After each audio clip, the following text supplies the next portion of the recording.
If the British Empire and its Commonwealth last for 1,000 years, men will still say this was their finest hour. We stand for Queen, country, and video games. BRB UK. Worse teeth, better accents.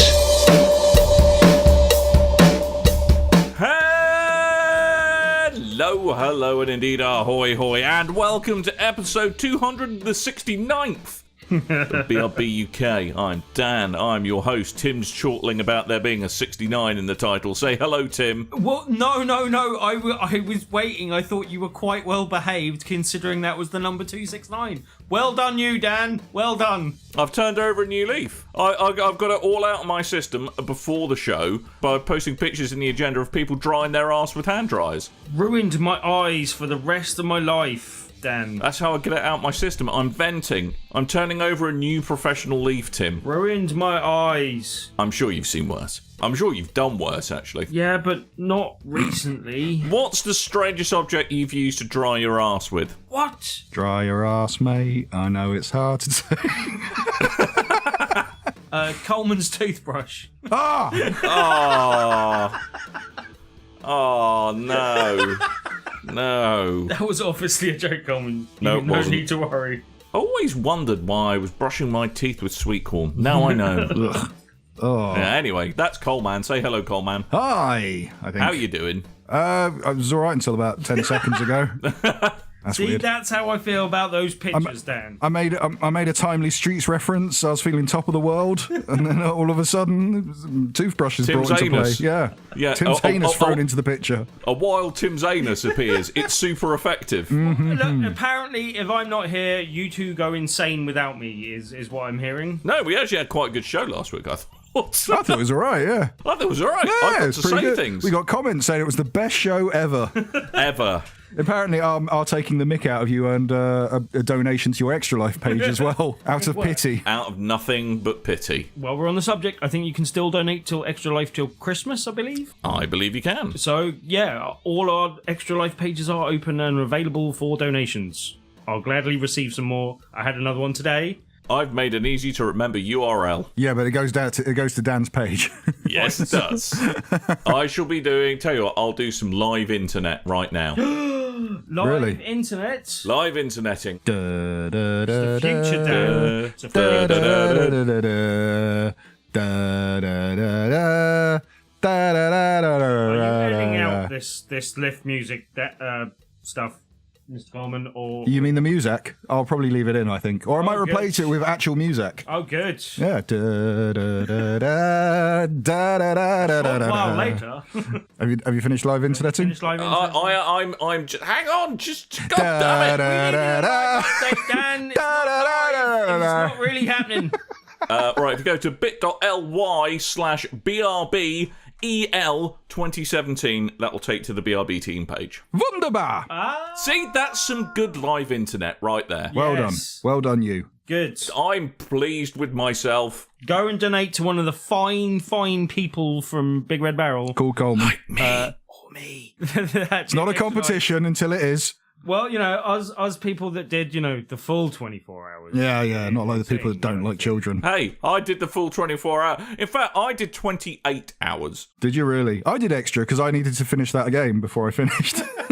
Well, some of us were actually streaming, Tim. You apparently slipped into a coma with Coleman's Switch on your bed. It was on my stream every now and then. Oh, we played WWE together. Yeah, we played a bit of WWE. Ooh, yeah. Ooh, yeah. Man wrestling. We got to show off the terrible dropping frame rates when you have more than 4 people in a ring. Yeah. Okay. Wow. Yeah. That game sounds the greatness. And we did a Royal Rumble or two. Yeah, we had a Royal Rumble. That was fun. Until there was a glitch that left the one guy in the ring. Oh, yeah. I forgot about that. He just stayed there and couldn't be Is it fair to say there's a couple of bugs? It's fair to say my review of WWE 2K18 this year is don't buy it. It's really, really broken. Wow. See, and that's coming from Coleman. Coming from Mr. WrestleMania. Buy last year's version. WrestleMania. It's a lot cheaper and it works. Go for Fire Pro Wrestling instead. Yes, do that. That's awesome. Yeah. Anyway, we need to talk about the news because there has actually been some this week. There's been some news, Dan. Yeah, Marvel Heroes. Oh.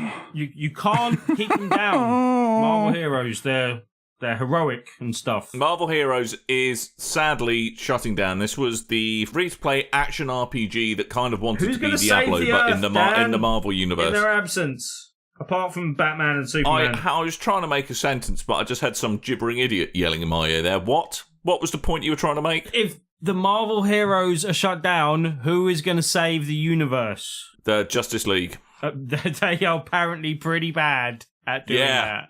Yeah, they are. Pretty a little bit. bad. Sadly, the Marvel Heroes action RPG, free-to-play, oh, look at me, I'm Diablo 3, but with microtransactions. It's died, chaps. There's no easy way to put it. I'm just going to rip that Band-Aid off. It is no more. It is an X-action RPG. Disney have ended its relationship with Gazillion Entertainment, who were the publishers of Marvel Heroes. Marvel Heroes, as you probably remember, recently moved over to consoles as well. Yeah. Recently.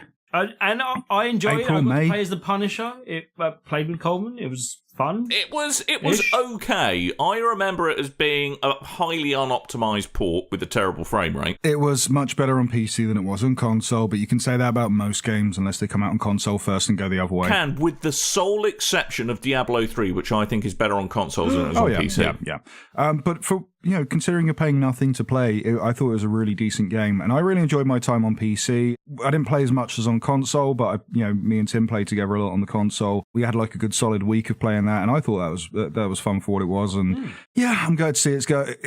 I'm one of the people to blame. I went from playing it daily to not playing it at all because I jumped into other online games and always thought, hey, that's going to be there for me to jump back into, because you never think of these services shutting down. You think of it like World of Warcraft. It's always going to be there, and sadly, that's not to be. And like I say, the console port came out really, not that long ago. It was April or May it released in beta, and then it got its full release not that long ago. I think the first big promotion they did was for Spider-Man Homecoming, and that wasn't that long ago, so nope. Yeah, it didn't last too long. I think they were kind of putting their eggs into one basket and going, this console launch will really like push our game forward, and sadly, I reckon it sunk it. Yeah, I reckon. Well, I think it was. I mean, I'm not saying porting stuff that uses mouse and keyboard to PC is easy, especially when it's a game like Marvel Heroes was. But I really think they need... Because what makes Diablo 3 so good on consoles is that they completely rework the controls and the UI from the ground up. And they really, really, really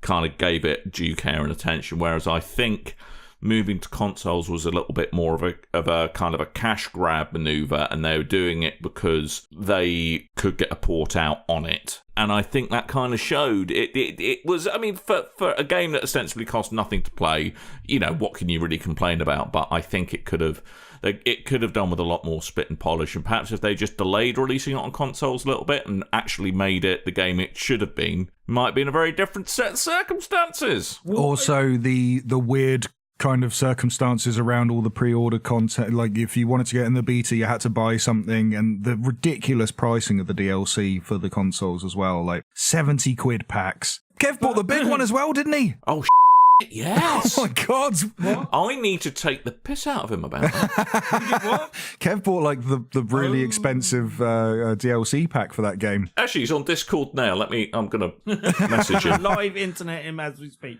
Yeah, I do think free-to-play's on a funny position in consoles at the moment, in general, though. Like, there has been some successes, but I think you need to release the game at the right time of year as well. And it does seem that, especially this year, that there possibly hasn't been a right time of year for that sort of game. Just we've had a pretty good year for games, and it's been pretty relentless in kind of, the windows. And I think this needed a good quiet month to launch in to, get going and get off the ground. And I wonder also if coming over to consoles ended up diminishing their PC community. Like Coleman said, he came over to the console, and if that happens on a significant enough people, it might have even harmed their PC thing rather than raising everything kind of thing. Okay, live internet update. Yep. Me, did you buy the expensive version of Marvel Heroes, by the way? Kev, yes, I got one of the massive bundles on PS4. Me.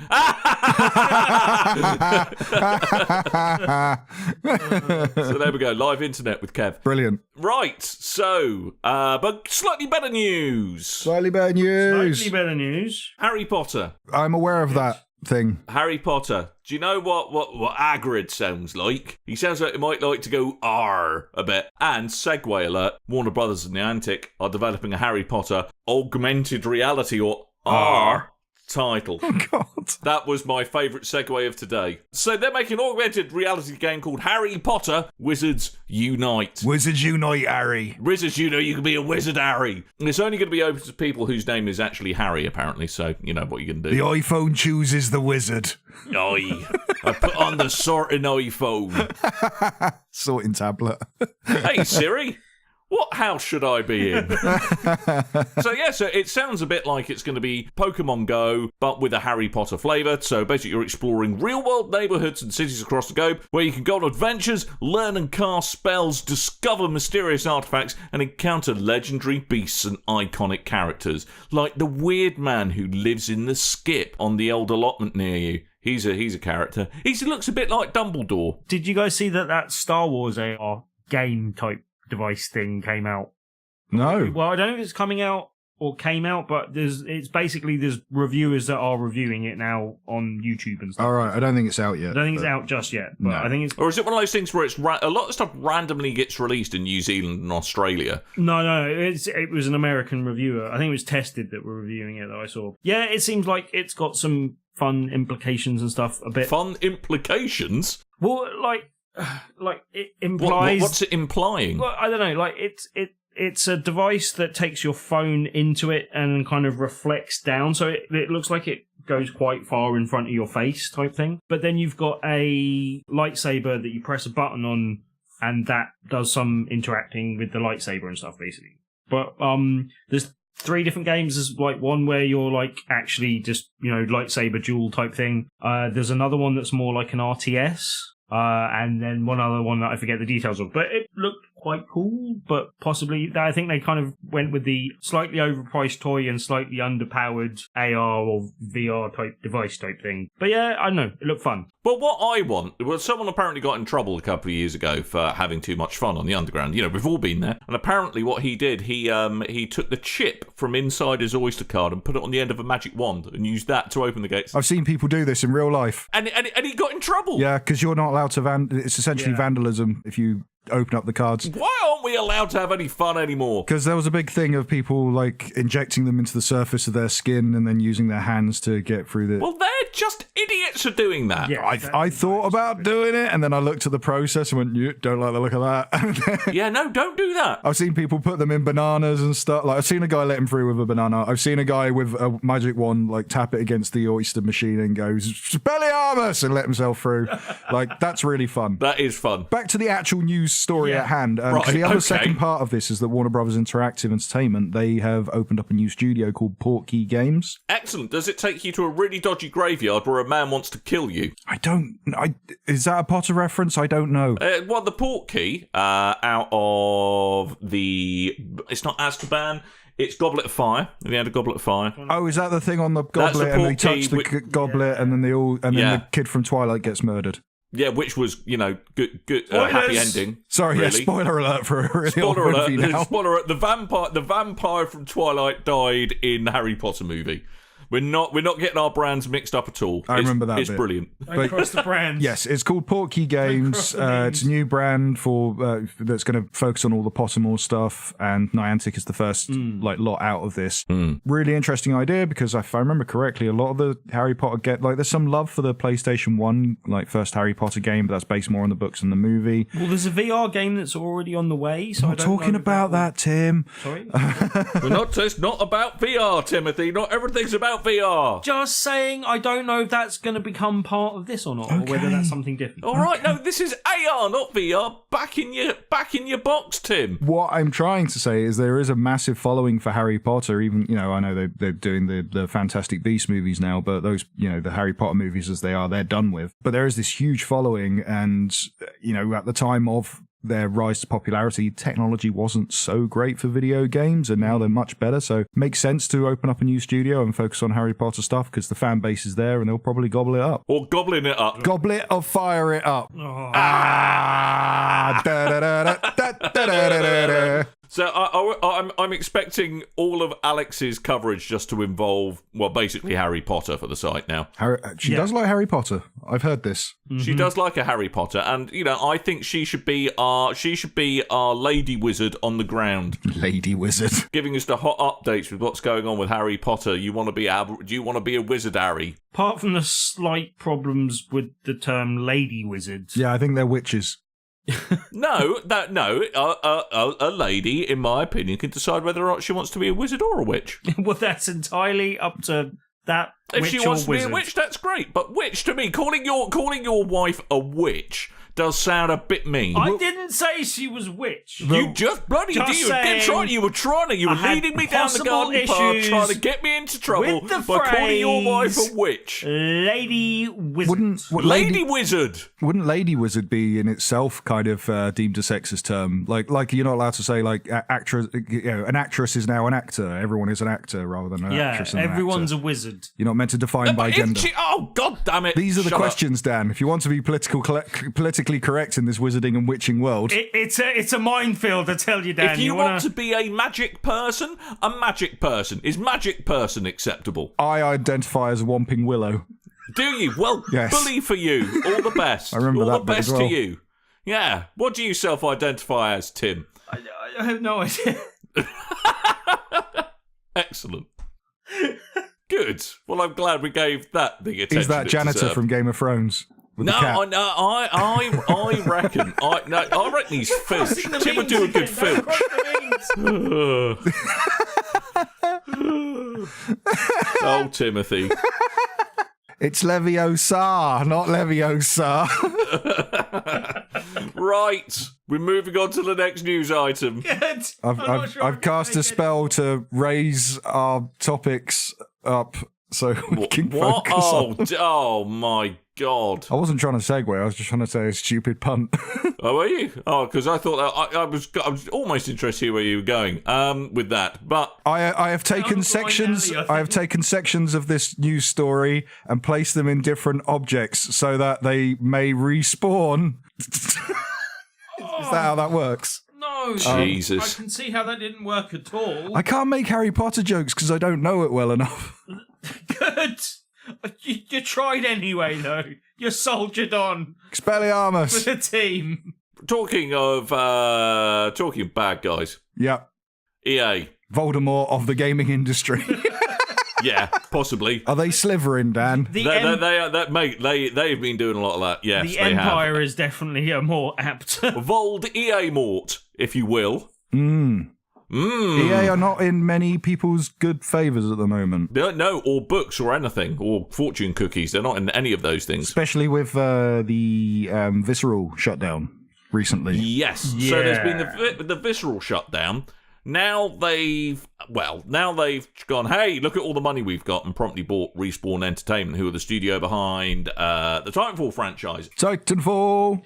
And more importantly, Titanfall 2. It's even a bit more sinister than that. I was getting there. Okay. I'm getting there. I mean, if you want to bring on the sinisterness, you bring on the sinisterness. I was just saying, in relation to the Visceral and Respawn situation, so I can't remember who it was that made an offer. Someone else made an offer for Respawn, which meant that EA, they had to basically turn to EA and give them first right of refusal or something for buying them. And so that kind of forced EA's hand in terms of a time frame. But the time frame is that happened, then they canned Visceral, then they bought Respawn. Ooh. So yeah, that doesn't make you look like nice people, I'm afraid. Looks like they're shifting funds in the same way that fella that owns Sports Direct would with his football teams and stuff. EA, you so cheeky. It's not that surprising, and it does make a certain amount of sense, bearing in mind Titanfall 1 more than Titanfall 2, I think, despite the fact Titanfall 2 was objectively the better game. The Respawn Studio, I'm afraid, are a one-trick pony, and that trick is Titanfall. So to kind of subsume them as a studio into EA makes a certain amount of sense, I have to say. But yeah, at the moment, they're making Titanfall 3, which was part of this, that came out in this, that they're definitely doing that. Titanfall. Because 3, you see. They should go with that. I'm sure should. no one would make fun of that name. No one would. But they're also making a VR game and one of the new EA's new Star Wars games as well. So as yet unannounced Star Wars action game. Mind you, EA, an as yet unannounced Star Wars game, has not had a great pedigree for the past couple of years, in all fairness. Well, it was the one game. It wasn't EA before that game was cancelled. It was Disney before. I know. Yeah. I know. Yes. So apparently EA are paying $151 million up front for Respawn. Sounds like a tidy sum, I guess. And then with a further $164 million in long-term equity paid out over the next 4 years. That's probably stocks and shares and all that kind of stuff. Yeah. And there's a long-term consideration, whatever that is, worth a maximum of $140 million. So all in all... Is that like bonuses or something? Or well, I think it's that if they want to extend the... If they want to, yeah, I have no idea. If anyone's listening to this, any idea what a long-term consideration is, other than an unreasonably long time spent contemplating the universe while sat on the toilet, that's the only long-term consideration I have. But I don't have enough fibre in my diet. Ew. Do let me know. 140 million. That's a lot of money. So that's a bit of money. I'd want to know what. Maybe they're considering what they can get for 140 million. Do you know what you could get for 140 million? It means you get to shut them down in a few years.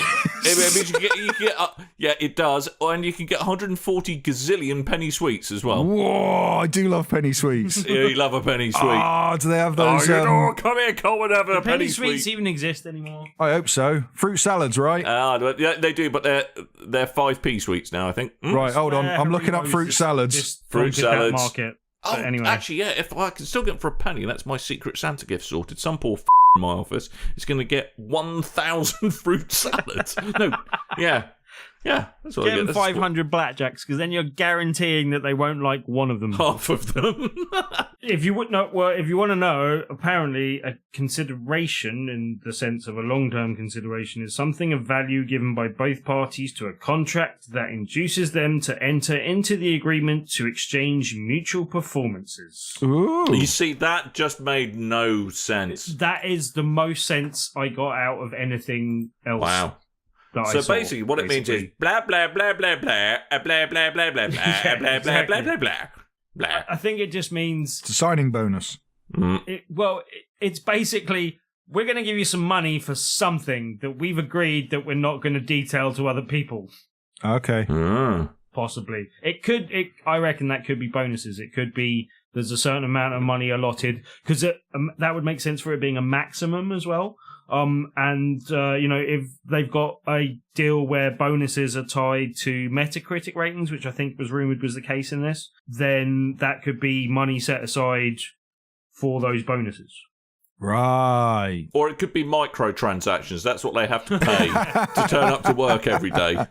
No, it's give us $140 million, or we put microtransactions in your game.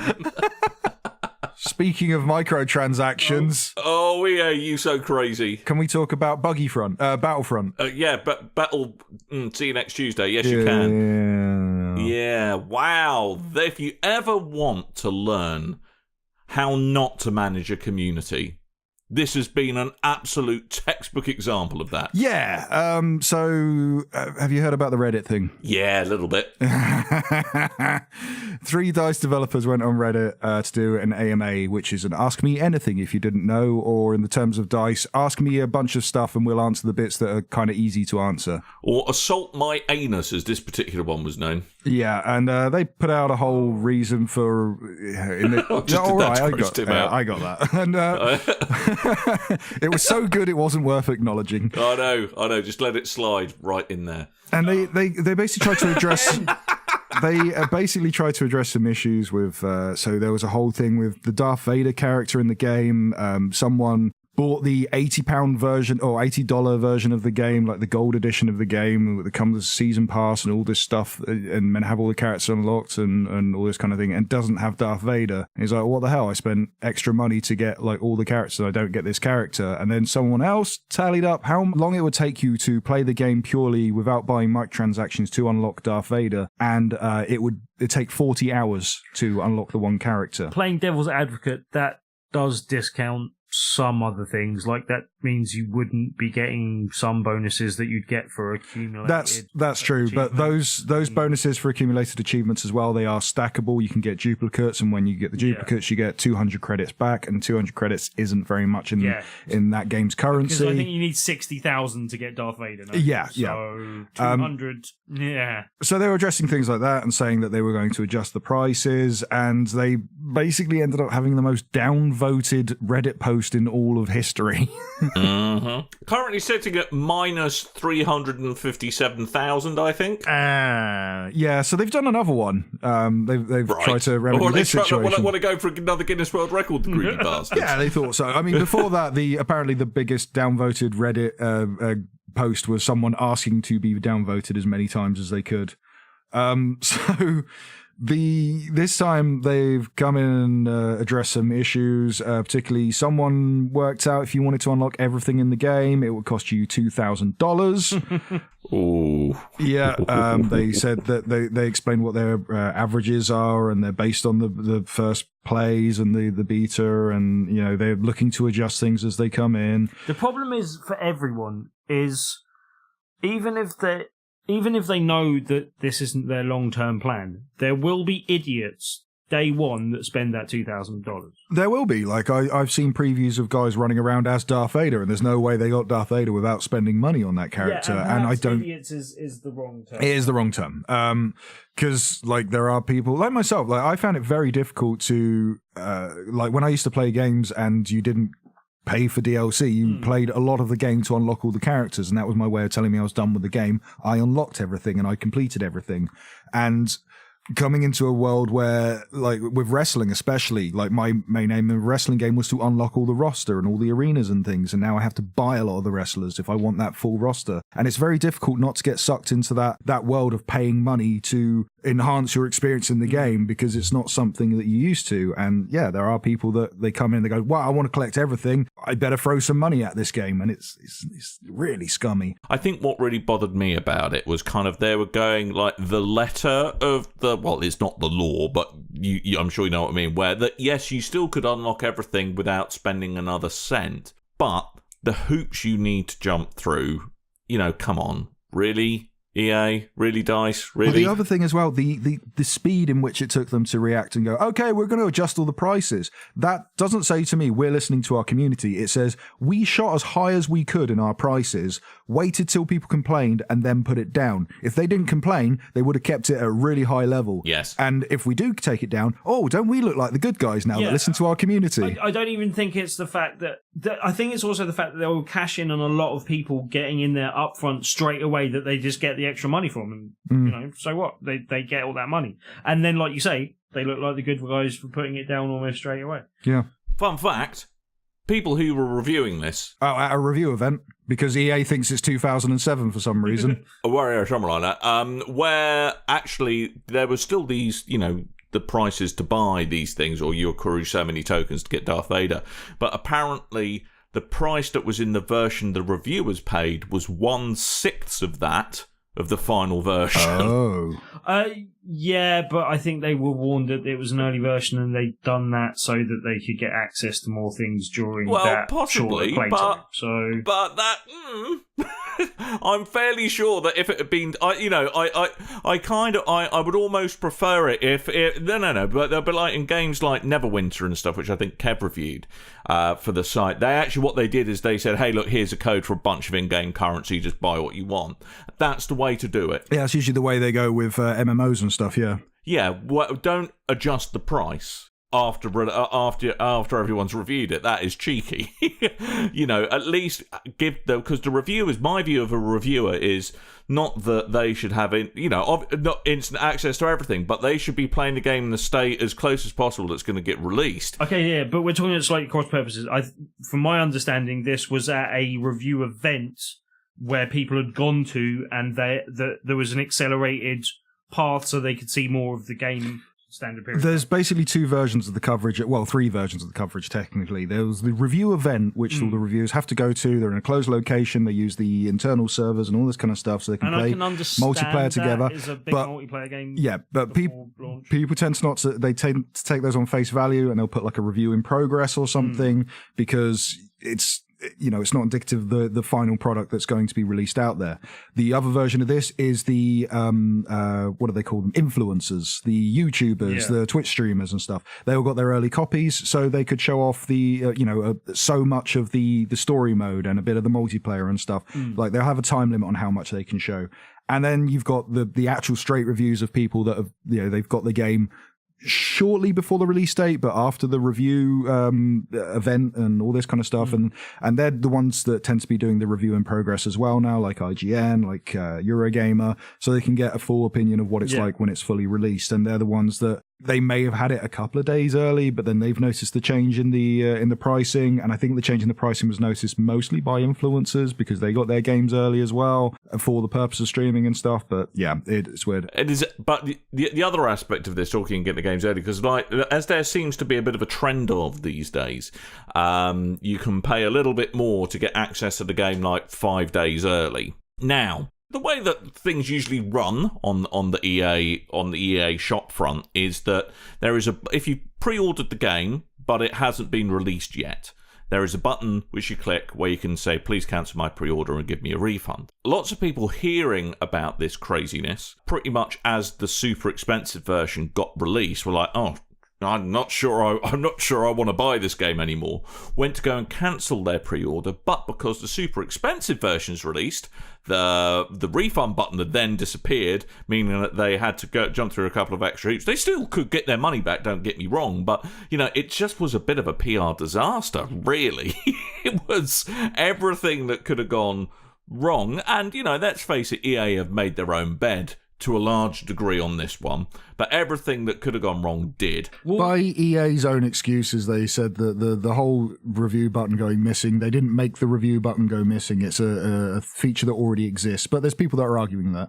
I wouldn't know, don't use Origin. But what their excuse was that a feature of Origin is so long before the game comes out, the pre-order button disappears because they've essentially processed the payment. The refund button disappears because they've processed the payment. So you have to wait for the game to come out, and then they can issue a refund if you so requested one. Also, and again, not defending them, but stop pre-ordering a game that you don't definitely want forever type of thing. I mean, like, don't pre-order the game so much. Like, I'm not saying that for a I told you so type of idea, just that will teach them lessons about doing this type of you say that, Tim. Like, I pre-ordered No Man's Sky through the PlayStation Store out of excitement, then found myself having to cancel that pre-order because I found it like more than half the price in a physical version later. There are reasons why people want to cancel pre-order, and it might not necessarily be because Jim Sterling said there's microtransactions in the game. whatever. And also there are people, especially with digital stuff, who they might not have the fastest or best internet in the world, and actually kind of need a couple of days beforehand to make sure it's downloaded in time if they want to play it on release day. Or it could very well be that financial circumstances have changed and you can't afford that game anymore. There's more than reasons. But all I'm saying is be more hesitant about pre-ordering games in general. The voice of financial reason, Timothy Hibbs. I just think we shouldn't pre-order games anymore. Yeah, but I mean, I think the other unfortunate thing was the way they worded their response to this on Reddit, rather than saying, really sorry if your transaction's already being processed, that makes it a little difficult to give you the refund immediately. The way an EA paid community representative responded to it on Reddit was, now that we have your money, ... Yes. Which is just not that, it's just engage your brain a little bit. Come on. I mean, I know the sentiment is the same, but it doesn't read well, does it? And the kind of other people involved in managing the community on EA side, tweeting things and deleting those tweets and all that kind. It's not a good look. Yeah, but the other thing, so going back on the second AMA they did, they were talking about changes in the game. So they were addressing the $2,000 to unlock everything, and they're changing balances but and what stuff. you did last time, as it was named. Yeah, exactly. The other thing is there's a level cap, a cap. There's a cap on how many credits you can earn through the arcade mode, because you can earn currency through the arcade mode to then use in the multiplayer mode. But I think it's if you play more than 3 hours at a time, it caps you. I think that was what the restriction was. So you can't earn any more. Apparently they haven't said outright we're getting rid of that, but it makes it look like they're getting rid of that. So Oh dear. And then if you've been checking out all the problems with the most powerful console on the market, the Xbox One X, there seems to be bugs that are exclusive to that console. Hey, release exclusive, mofos. Yeah, if you've paid, what was it, £450 for a brand new shiny Xbox, then you might not. Bugs. Yeah, if you might not be happy with the results when you buy your brand new Star Wars game. Well, do you know why they've put those bugs in? Right, because apparently the previous design of the Xbox One allowed cockroaches to set up shop in there, but now they've changed the design. They can't get in anymore. So to restore balance to the universe, they've put all the bugs in Star Wars Battlefront 2 Xbox One X edition. But yeah, if you wanted some examples of that, check out Jim Sterling's channel. He did a Jim impressions video, is what he calls his impressions videos. Very wobbly TIE fighter. Yeah, you saw the TIE fighter shaking in like third person, and then The when you TIE fighter. TIE fighter. the TIE fighter. One does live in Finchley. The Chai Tea fighter. The TIE fighter, you mung bean eating idiot. All right, it goes from the third person to the first person, and it's shaking the entire time, and you have to aim while it's shaking like that, and then it doesn't look good. it's just this vibrating TIE fighter, and then when you dock it inside the ship and you're meant to be in first person mode, the whole ship starts shaking. And Oh god. I had to look away from the footage because I was going to be sick. It was awful. I don't know about you guys though. I was on the fence on Star Wars Battlefront 2 a little bit. I'm very tempted to pick it up because of my love of Star Wars, and it looks very good and shiny, and it's got a single player campaign this time. But a lot of the other things I'm hearing beyond the bugs and beyond the microtransactions are the things that have put me off the most. I mean, I was hopeful that there'd be some VR content coming, and that doesn't seem to be, but I guess they might do something in step with the movie, because that's what they did last time. Okay. And I'm hoping that's the case still. So it'll go down in price by then. But I don't know about you. The two things I heard that are not good is, one, that the campaign mode, and I think this again from Jim Sterling, but he's not the only one saying similar things, that the campaign mode is basically badly written fanfic where you just stumble across different characters from the Star Wars universe every now and again. That's not what I'm bothered about, because like I played through the Force Unleashed 1 and 2, and they've got some terrible story and dialogue to them. But I really enjoyed those. I really enjoyed the story. See, same problem I have. Anyway, I was excited for the first player version altogether because I saw all those microtransactions coming in, and I tried the game myself and wasn't really enamored with it this time around. When I saw the trailer for the for the single player stuff, that's what I was excited for. And then now, and I thought, well, I'll wait until the game's out and then I'll see how it reviews, if it's worth getting the single player content. And apparently it doesn't finish. Yes, there's no. That's what I was about to say. The other point I was about to make. There's no bloody end. To be fair, there's no end yet, and apparently that might be released with the movie, which gives me.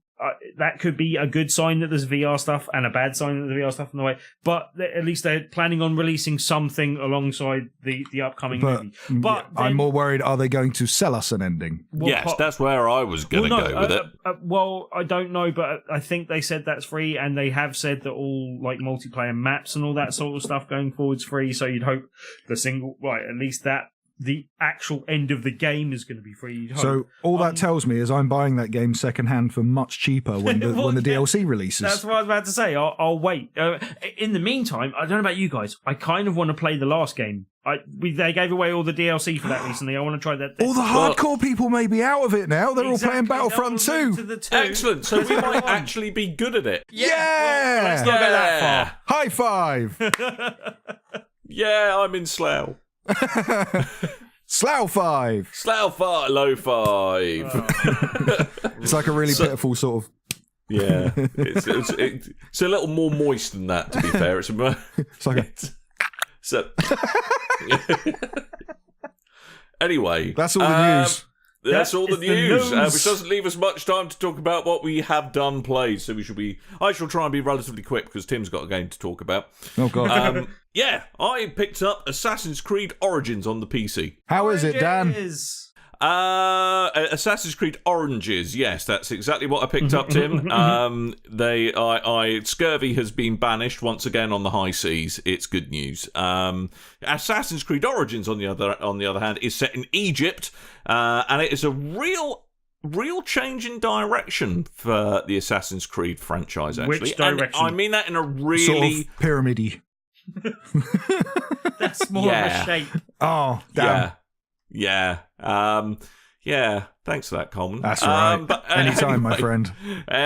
So gone are the days of it being an ostensibly very linear game through which you progress. This is much more of an open world action RPG, which leaves you a lot more choice in which order you do things or don't do things. There's a full-on loot system akin to your Diablos or your Destinies, where there's random equipment drops. It's no longer you've got to go and find a couple of bits of eagle poop and take them back to a temple so you can finish a painting of something. I have a question, Dan. I'm slightly confused. When you say it's an open world game, do you mean like all the other Assassin's Creed games that were open world games? They look like they're open world, but actually they're pretty contrived in their construction. But not the last few, anyway. But well, this is massive. Okay. I think a better way to put this is there's a big map. It's away from your open world explorer game and more so like a Witcher type game. Yes, there we go. That's a better way of putting it, Com. Because I heard they took a lot of inspiration from Witcher 3. Yes, by their own admission. Shows. So yeah, and it shows as well. And I'm only about 5 or 6 hours into the game, so just about to move on to the third area of the game. But it is, it's so different from what you consider an Assassin's Creed game, but that is good. I'm really glad they took an extra year to really kind of have a think about, right, how do we want to change the franchise going forward? I mean, there's still the slightly weird mumbo-jumbo animus stuff back in the real world that you jump back and forth Oh, really? I didn't know they just totally abandoned that. No, you didn't read the review on the website, Tim. No, I didn't. Timothy.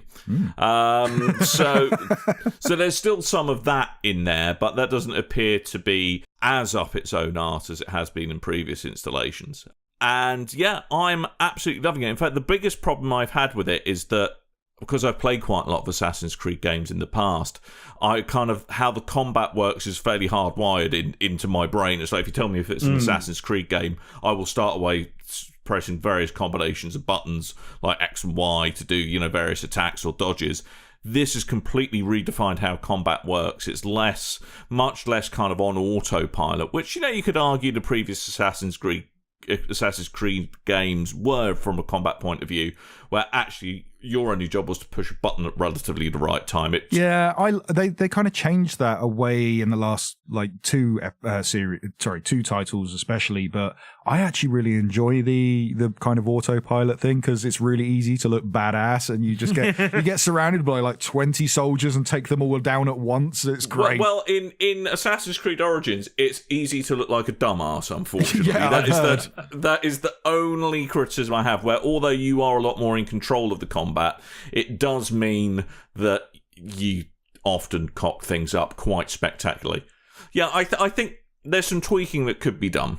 I hear there's a lot of the one sort of daunting thing for me as well is when looking at the videos and it's like you're shooting something with an arrow and all of a sudden hit points appear and I don't want to see that in Assassin's Creed. I just want to kill the thing. You can even get critical hits. I don't like that. I know, and there's also modifiers on the weapons, like if you get a critical hit, it will poison the enemy, or if you blocking with this shield will stun the enemy, for example. So and all of it's kind of randomly generated perks. So you can actually make quite a unique build for your assassin, and I haven't got anywhere near as far as this in the game, but they are there's kind of challenge challenges they're putting forward every week where you kind of got to battle an Egyptian god or something like that, and you get a unique item of loot. So that, you know, they're doing some pretty cool stuff with it, and the game it looks phenomenal. It is a beautiful, beautiful game. Have you had any ships spinning in the sky? No, but I have seen a horse walking on two legs. Nice, Brilliant. Oh, that's good. You've already kind of answered my question Good already, bit but of I heard there's a lot more kind of mystical monsters and gods and stuff in there. You've already said about about Egyptian gods, so like does that come off later in the game? Yeah, I would imagine that. I've seen like shots of giant scorpions and stuff. Yeah, that happens. Oh wow, okay. Yeah, I mean it really. I mean, because that kind of mysticism. I'm not saying there was actual giant scorpions back in kind of ancient Egypt, but there was certainly a lot more. The symbolism of animals was quite important. I've seen War of the Gods or whatever the hell it was called. There are giant scorpions. Yes, there are. That is, in fact, and the Mummy series are, in fact, accurate documentaries. Don't be silly. The Mummy's not serious. I have a question, Dan. Brendan Fraser in a leading role. Who'd have done it? Don't be silly, Dan. That never happened. The Rock is a bad guy. Seriously, come on. CG Rock. CG Rock. Oh, God. I have a question, Dan. Yes. How'd you like your drone? I mean... eagle. My eagle. I like my pet eagle. It was a bit weird to find some Ghost Recon in my Assassin's Creed. But he's tucked away in the beak of an eagle. Yeah, he's your buddy, your eagle. He flies around with you. You can even upgrade him so that he pecks enemies to piss him off. You feed him and stuff. What's he called? I'm sure he's got a name. I can't recall it. I call mine Gerald. Gerald. Is what I call it's a name I've just had to make up on the spot because I've got no idea. I can't remember what it is. It's Anu. No, is it Anu? Is it? Oh, God damn it, Tim. You're going to make the internet again. Yep. You're going to have to use that there internet there, Dan. Eagle in Assassin's Creed. Just tell me, for the love of God. What? Which God? Yeah, what? The dog-headed one or the cat-headed one? Yeah, the dog one. Dog, I like the bird-headed one. Cat dog. Yeah, cat dog, but yeah, you like the bird one? All right, good. I like bird-headed God. Bird-headed dog what? Eh? God. Dog. I don't know where we are anymore. What's going on? Oh, Senu. There we go. Senu. Xanadu. No, Coleman. Anyway, I've talked about Assassin's Creed Origins. Excellent game, really good. Looks like there's hours and hours and hours of fun to be had, and potentially quite a lot of endgame stuff to do as well. So I thoroughly recommend it. You might want to wait till it slightly drops in price. There is Black Friday weekend sales coming up, so there might be deals to be had. Who knows? I don't. And you can read a full write-up. There's a review of Assassin's Creed Origins on BigRedBarel.com by one of our new writers, Ian. Yes, Ian. He's from Australia. Yeah, we've added an Australian in Australia. We've had an Australian before, but it's not one that was in Australia at the time. He's not very good at remembering passwords, though, I've discovered. No, I've heard this. Or how to hit the I forgot my password button. Yes. Yes. But yeah. It's all right. I generated him a new one. All over it like a rash. He's one of our new writers, and he's pumping out content this week. Mate, so, he is. Yeah, go check. I wonder, being an Australian, I wonder who's nicked it from. That's my worry.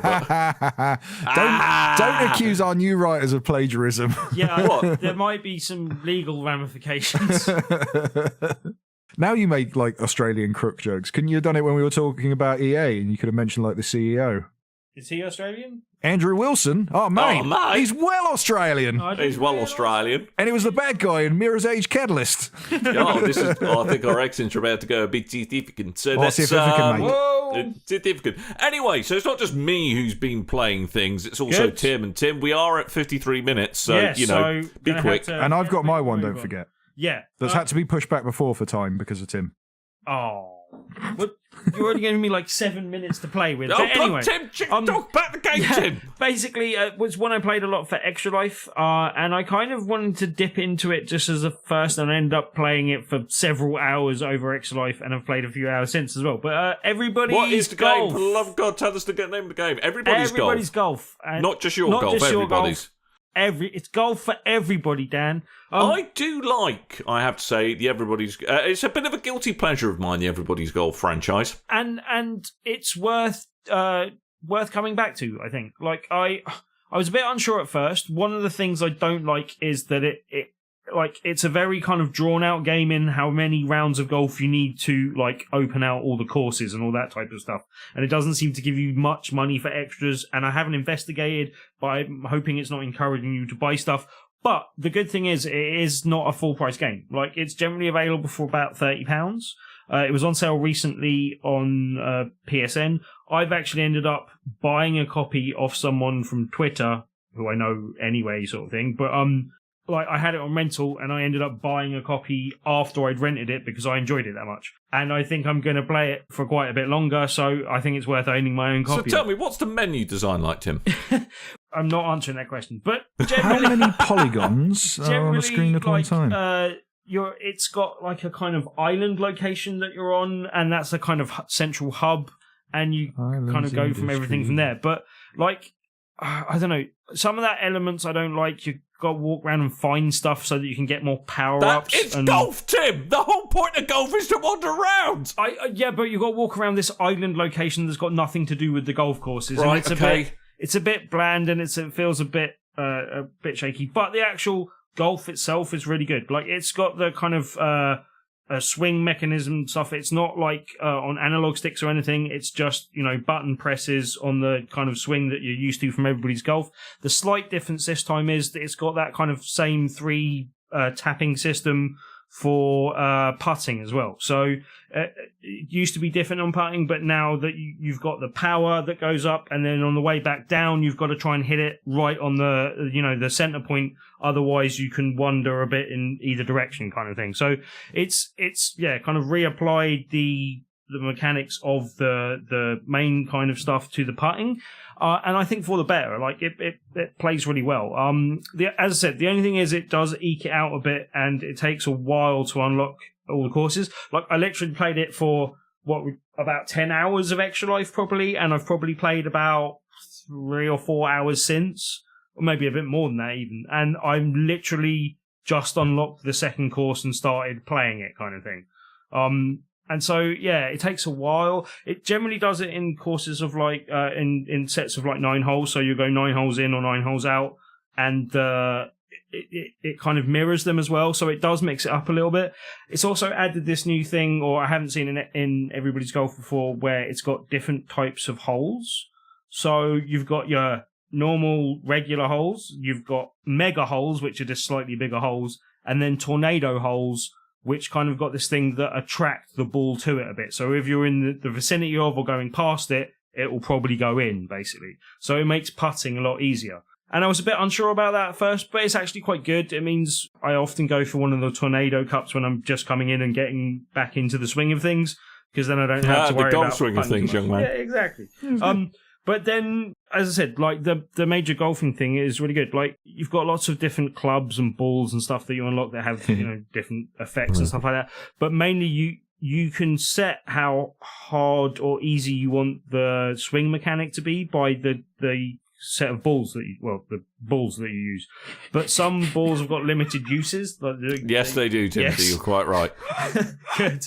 That you can only use for a certain amount of time. I thought you'd like that one, Dan. But then the kind of, if you just use like the beginner set of balls, then you get an easier swing mechanic. You certainly do. Yeah, I just thought you'd like that one too. Excellent. But as I said, like, so I've got a question. Yep. Is any hole a goal in Everybody's Golf? It's not that type of game, Dan. I have a question about beginners balls. Yes. But yeah, like, overall, for the price that you can pick this game up, I definitely recommend it. Like, if you've ever been a fan of Everybody's Golf, this is a island messing around notwithstanding, it's got like quizzes and other bits and bobs that are okay, but don't add too much to the game.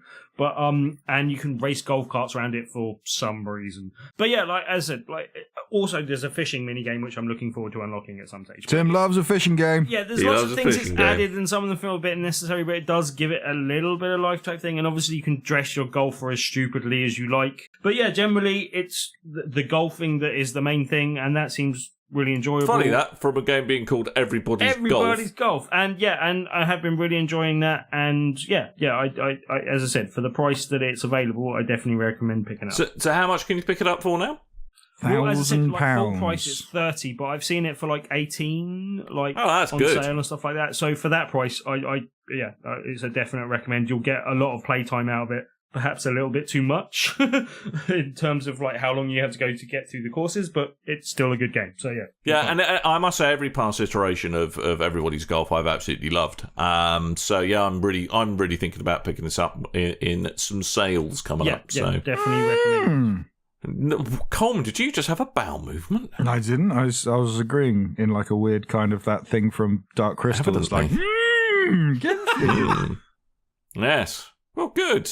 Yeah. Excellent. Good. Yeah, do you want to talk about this game or not? I'd love to talk about this game. Would you? 'Cause I've been waiting for. Why did you put a bald eagle in the agenda? Because you talk about eagles.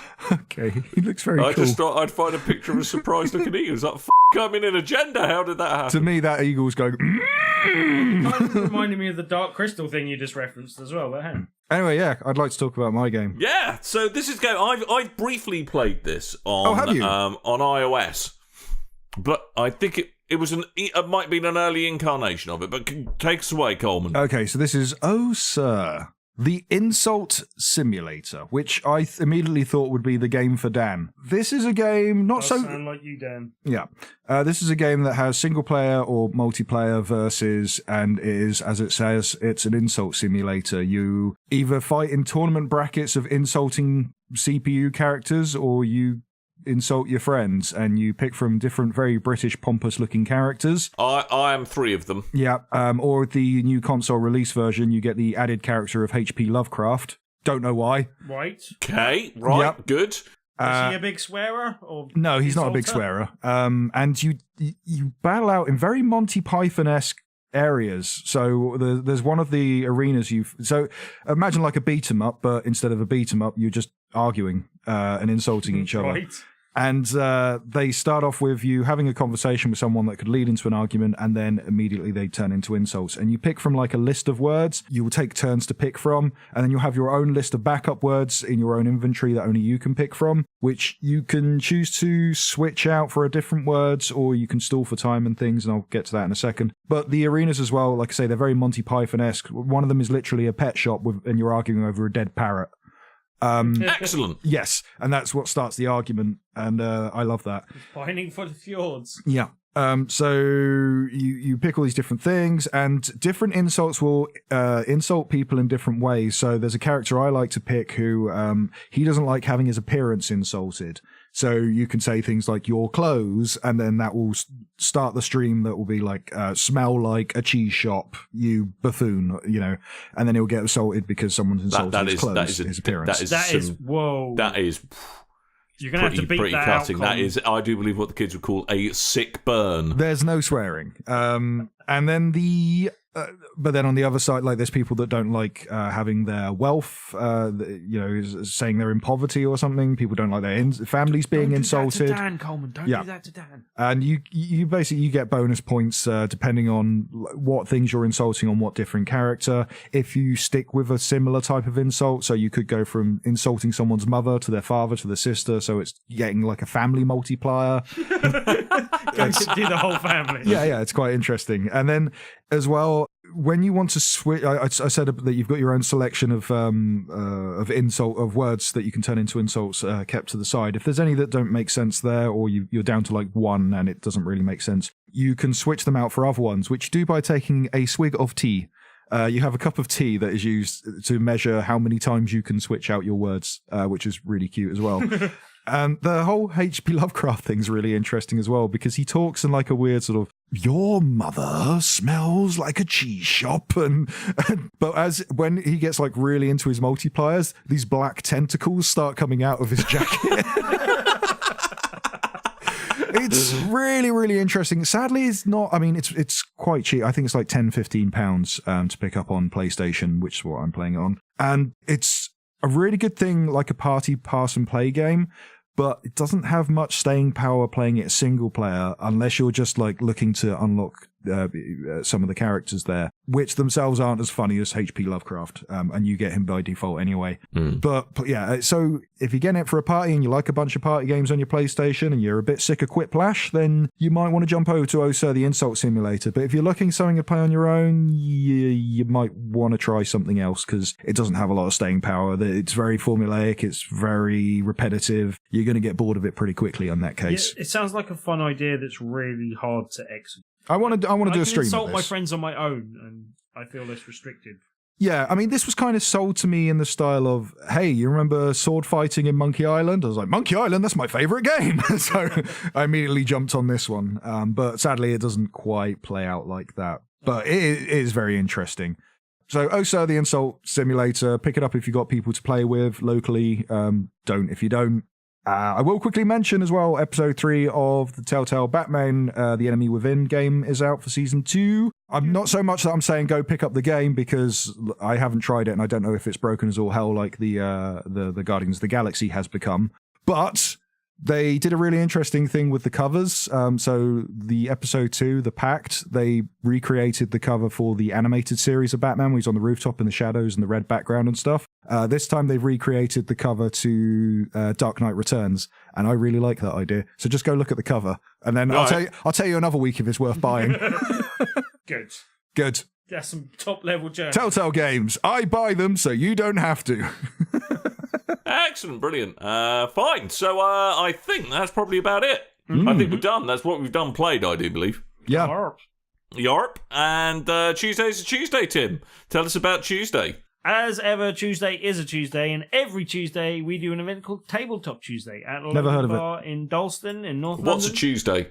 It's a day of the week. What's a tabletop? It's where we play games. I think you'll find it's the top of the table, you liar. It's both. Norman. It's I have both a question. On this occasion. Yes? Are there any table bottom games? No. I have a question. Yes? What day is this on? Tuesday. I have another question. The aforementioned Tuesday. What kind of games will there be at Tabletop Tuesday? Tabletop ones. Oh, cool. In more detail, board and card games, you might say. I have a question. Yes? Yes. Tiddlywinks included. No. Damn it.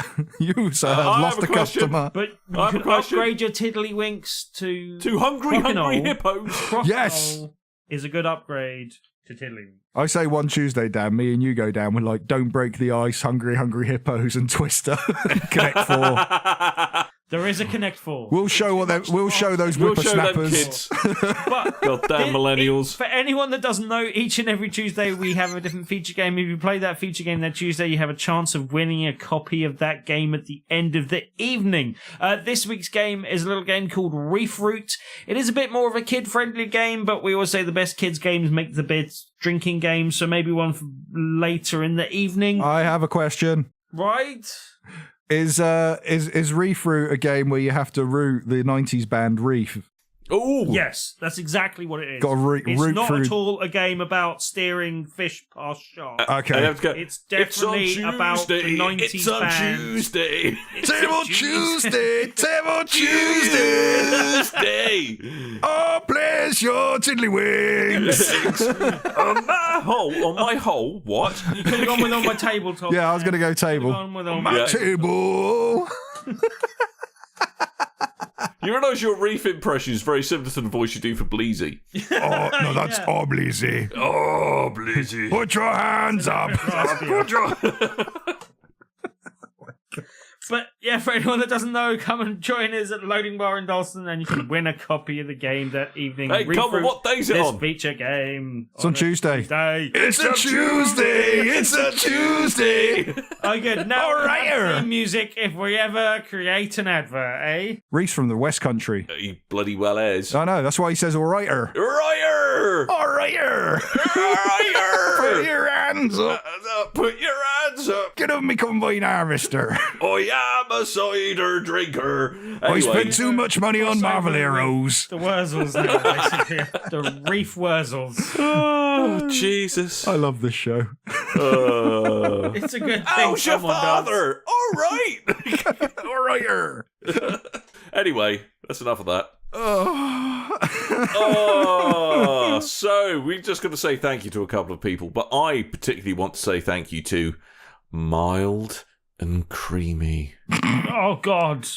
who left us a review on the iTunes or Apple Podcasts app, show, storefront thing, and they, Tim, you'll be pleased to know, love your detailed explanations of what buttons to press on the menu screens. See, Dan? You see? Okay, being sarcastic or sardonic perhaps isn't well communicated in these messages, Tim. I mean, we might have just found a Tim fan. We could have just found a Tim fan. Do you remember that one guy in France that was a big Tim fan? I remember him. It's not sarcastic. He gave us 5 stars, Dan. He really believes that. It's definitely true. No, but the one, they're not contingent upon I am one another. taking a note, Dan. In future, All right, fine. I will give long and detailed explanations of every button press on every menu that I play. Then Tim's getting his own show to talk about these things that he edits Which himself. he can edit himself. Anyway, there are people on the forums as well. Tell me about them. Tim could do that because I'm looking up France reviews. Also, because Stealthy Joe, I'd like to thank, because he also donated to my Extra Life as well. So thank you very much, Stealthy Joe. He was waiting until he got paid, but he remembered me, and I remember you for doing it, sir. So thank you very much. You're a good person. Also, Mr. Richard Kirk. Shall I carry on? Yeah, keep going. And Ian. Welcome, Ian. I'm assuming this is a new writer, Ian. Probably. Hello. Do you know who I want to thank? Go on then. Richard Osman. The reason I want to thank Richard Osman is that I was not previously aware there was a red barrel emoji. Oh, yeah, Red Barrel on Apple, but it's grey on Samsung, sadly. Ah, boo. But we've started using it. But yeah, thanks for that. I want to retroactively thank, from France in December the 20th, 2010, Elite Boner, who said, this is so great. I love you, Mighty Mutt. I want to kiss you. Random capitalization. Drugs. Lots of exclamation points. Right. It's my favourite review of all time. And I wasn't even on the show at this point. Okay. It's That is Tim's number amazing. one fan. I'm now seeing what other countries. We've got a random German review. We don't have the time for you to look up other countries. We got Dan. That 3 could in the take a Netherlands. while. We got 1 in India. We got 1 in Germany. We got 2 in Denmark. We got 1 in Austria. 11 in Australia. None in Japan. None in Japan. We've got none in Japan. 1 in Sweden. There's a none in Japan. South Africa. Wait, let me read that one. Korea. Stop no make- reviews. I Stop can't making believe fun of my you bloody got a review voice. from a nun in Japan. I really wish you still thinking the accent. I must admit, most of the overseas reviews are from the Sarcastic Gamer UK days. Yes, this is true. South Korea, no reviews. Did you know that SG UK is funny, informative, and the presenters of top shelf quality? Of top shelf quality. To be fair, we do present a pretty good top shelf. New Zealand. Tabletop shelf, someone's. New Zealand. No. We got 5 in New Zealand. Yeah, we do. Yeah. Is anyone going to thank Nelly from Twitter? Thank you, Nelly. Oh, Nelly. Nelly, thank you. Can't forget You about can have the Nelly. whole country to yourself. Well done. Nelly's the bestest. Oh, Vatican City. Is there one in Vatican City? Don't be stupid, Dan. No, there Pope's isn't. not bloody. Dan, I literally have the list of the countries we have reviews in. No, he's an expert. Can you turn that into a world domination map? I can send you an RSS link if you want. Oh, well, that all right, fine. I'll put it. I'll make We've a got map out of UK, it. Canada, USA, South Africa, Sweden, New Zealand, Netherlands, Ireland, want India, an Germany, old-fashioned France, pinball. Denmark, Austria, Australia. That's it. What? Yeah, that's all of them. No, Luxembourg. 519 reviews. But Pretty no good. Luxembourg. Pretty good. No Luxembourg. Right, all those 519 Luxembourg people listeners. took the time to review. Yeah, all 3 of you. And the Destiny servers are up, Dan. No, I just saw that. So fun though this has been, I'm off. Oh, you only love us when your Destiny servers are down, eh? Yep. Eh? Yep. Then we're binned like yesterday. It's questionable, when they're not as well. Shouldn't you be wrapping up now? I should be. I was trying to. Ooh! That is a. Whoa! Christ! That's a wall of text. I mean, it's an RSS feed. What do you want? Yeah, well, evidently. You got to stick it in a thing. God, I love sticking it in a thing. Nice. Don't set him off again. Feedburner or something. You know how this works. All right, okay, I'll do that. Sweet. All right, I've got to go. So anyway, that is your lot, ladies and gentlemen. We are done. We've stopped naming random countries who haven't given us reviews. South Korea, get your act together. North Korea, come on. Well, they've got slightly bigger fish to fry. Yeah. If our podcast manages to make it past the extreme firewall that surrounds North Korea's I want internet our podcast smuggled to North Korea on USB sticks. Right. I'm willing to try do it myself, actually. Oh, God. If someone will pay for that experiment, I will go to North Korea with a bunch of USB sticks. So we've hand out our podcast. So we've got the opening news item for next week then, Dan. Yeah, excellent. Sorry, Coleman won't be joining us for this week or indeed ever. UK podcaster rectally troubled by Kim Jong-un. Yeah, detained in North Korea with 84 USB sticks up his arm. Political prisoner. Yeah, lovely. Anyway, we're going to go. We've had enough. Nice. We've had enough. Good. And also the Destiny servers are up. So, that's your lot. Thank you for listening once again. I have been Dan. I might have been Tim. I have definitely been Coleman. He's been coming. He's been coming. Oh, right, we were doing a reef, right. I forgot we were doing that. Yeah, anyway. Did you go Wurzels again? I'm glad you all joined in and didn't make me look like a complete I pillock joined in there. a little bit. Did you? Yeah, a little bit. You'll hear it on the recording. Oh, okay. Well, I shall be on the edge of my seat. Coleman's going to take it out and make me a liar. Yeah. Right. Let us go. I shall go. Let us go. Oh, No. God. Let us No. go. No. Right, we've can't gone. record Thank you ever so much for listening, ladies and anymore. gentlemen. And we shall be back next week. So until next time, dear listeners, toodle bye.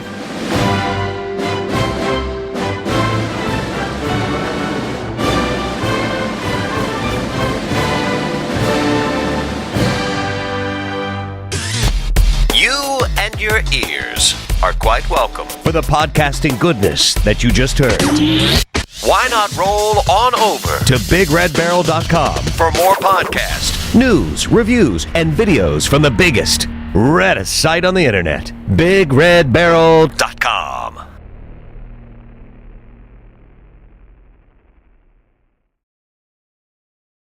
Here I stand. By yourself. Cold never bothered me anyway. No, don't let him finish.